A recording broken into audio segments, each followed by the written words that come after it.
El 27 de junio de 1999, Tony Hawk se subió a una rampa en los X Games de San Francisco para intentar algo que se consideraba imposible: el 900.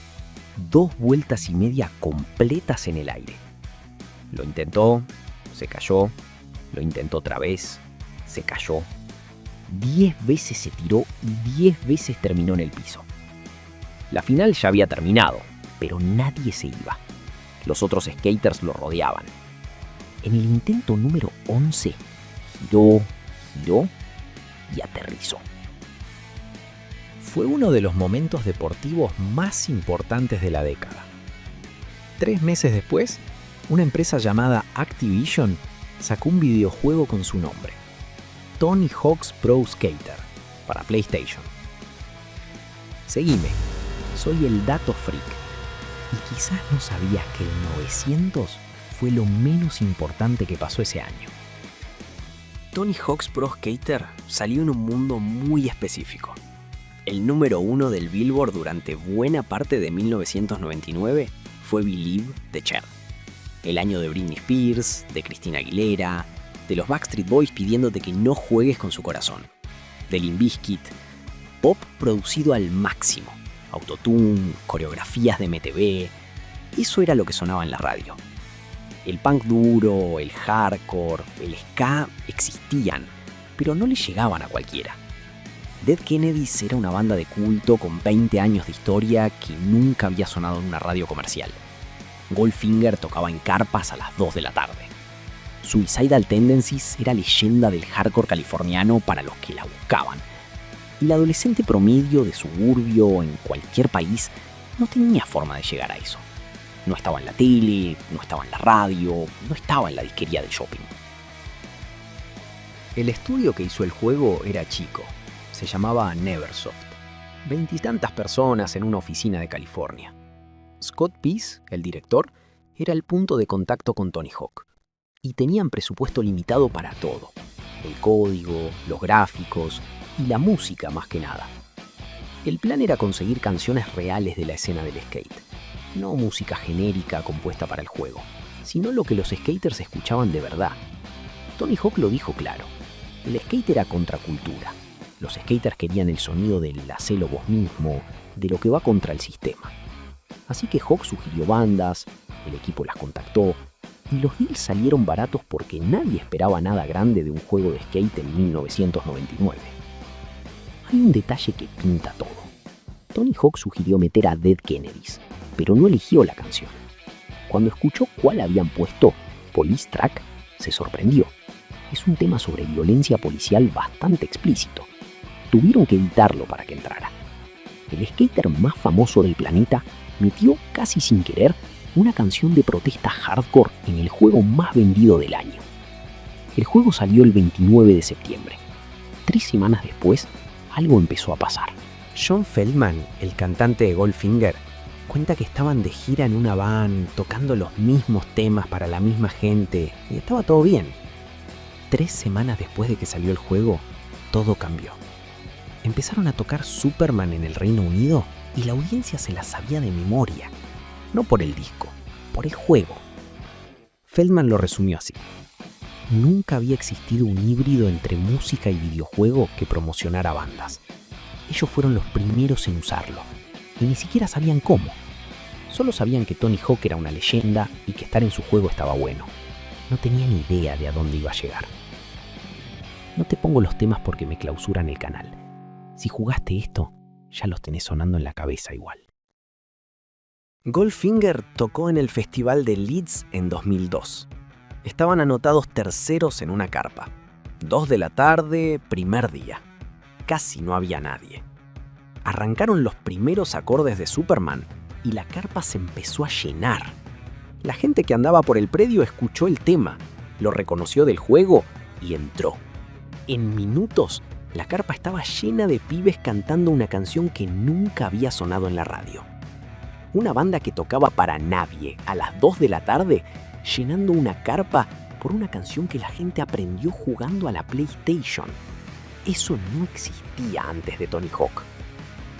Millencolin, una banda sueca de punk, tenía una carrera sólida en su circuito europeo.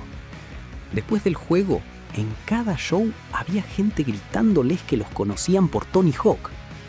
Ese tema se volvió el más pedido de toda su carrera, en países donde nunca habían pisado.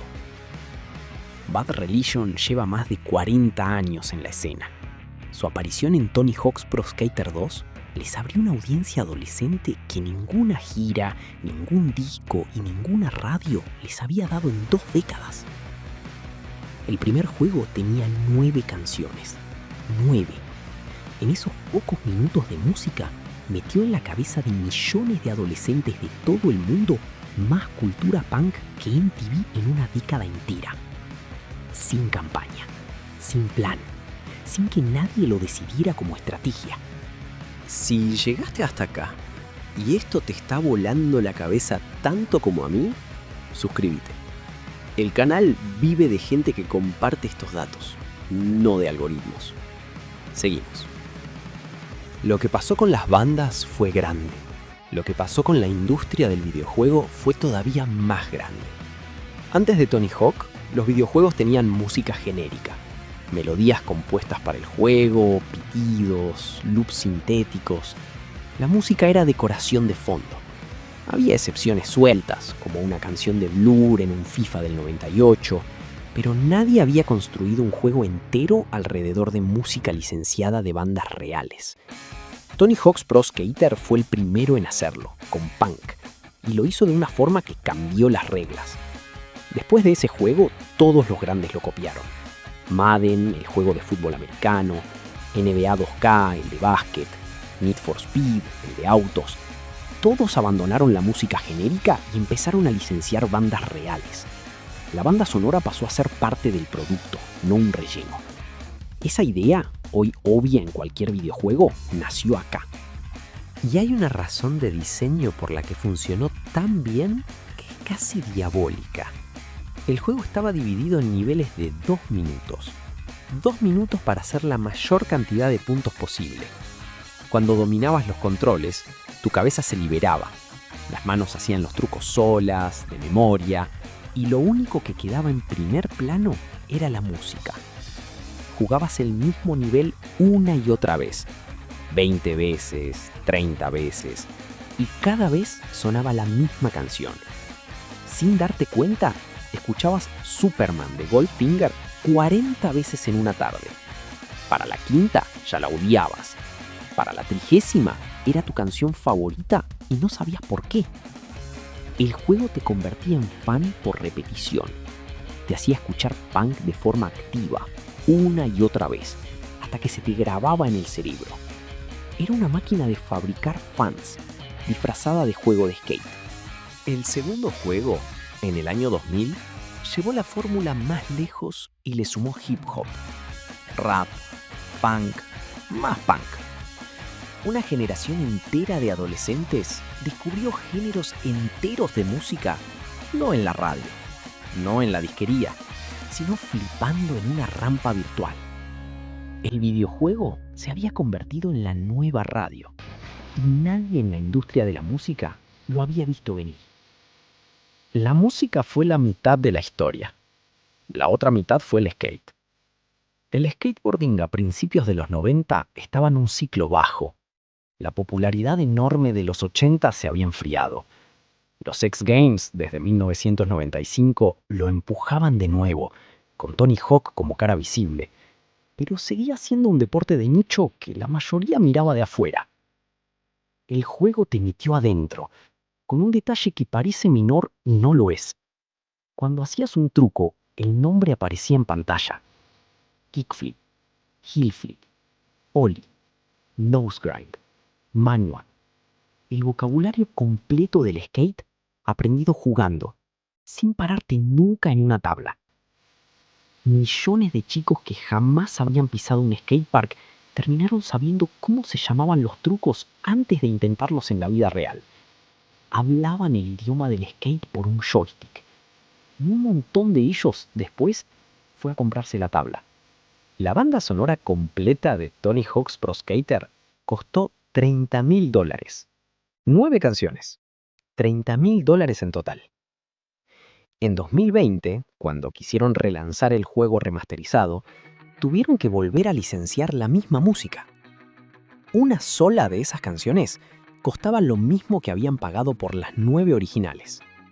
El valor de esa música se había multiplicado por completo.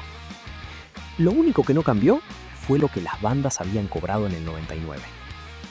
Goldfinger, Dead Kennedys, Suicidal Tendencies, Primus, The Vandals firmaron por monedas, porque en 1999 nadie sabía lo que iba a pasar. Nadie negoció pensando en lo que vendería el juego. La franquicia terminó generando más de 1.400 millones de dólares. Las bandas cobraron su parte de 30.000 y listo. El accidente cultural más rentable de la historia del punk lo armó un puñado de programadores en un estudio chico, con presupuesto de cuarta, eligiendo las canciones que a ellos les gustaban. Lo que las bandas sí se llevaron no tiene precio exacto. Una audiencia que no existía antes. Una generación entera que las conoció por un joystick y después fue a los shows, compró los discos, las siguió por décadas. Algunas de esas bandas siguen vivas hoy, gracias a los pibes que las descubrieron flipando en una pantalla. $30.000 de un lado. Una escena musical entera salvada del olvido del otro. Esa es la matemática más rara de la historia de la música. Estuvo en el cuarto de un adolescente de suburbio que nunca había escuchado Dead Kennedys, que nunca había visto una pista de skate, que nunca había pagado una entrada para ver a Goldfinger. Y que después de ese año quería hacer las 3 cosas. El mayor distribuidor de punk de la historia no fue un sello discográfico, no fue MTV, no fue una radio. Fue un cartucho que costó $30.000 hacer. Soy el Dato Freak. Si te gustó, compartilo con alguien que se haya pasado tardes enteras pipando en la PlayStation. Nos vemos en el próximo.